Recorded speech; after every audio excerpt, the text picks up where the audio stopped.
Hi, my name is Nancy Bittman, and Dr. Ehrlich did my surgery on March 15th, 2011. Oh my gosh, I gained the gift of good health. I had several chronic long-term problems just completely eliminated.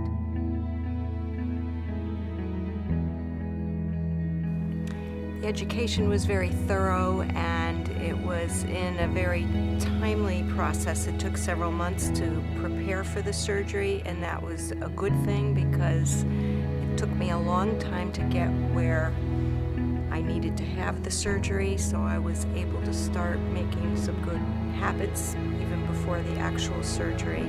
And the education that was provided to me in preparation for the surgery enabled me to make positive changes before we even went to the OR, and that enabled, I think, a good success with me afterwards.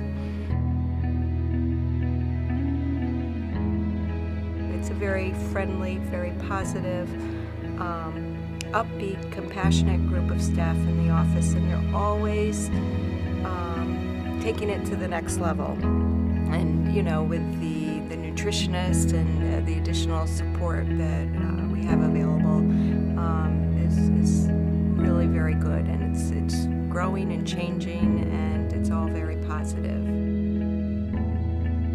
Kind of embarrassed me, but it was actually quite cute, was on my first post-op visit into the office afterwards, and I saw Dr. Ehrlich, and he was very pleased with my progress and everything, and he followed me out into the waiting room where my husband was sitting, and he whispered, he says, "You'll be in a bikini by summertime," and I was, oh, I'd never been in a bikini before, but I thought that really inspired me and gave me some confidence that, wow, I can do this, you know. And I was able to lose almost 138 pounds since the surgery and maintain the weight loss, and with the improved health, I have just a whole bunch of new self-confidence and energy and a whole lifestyle that's working out very well for me right now.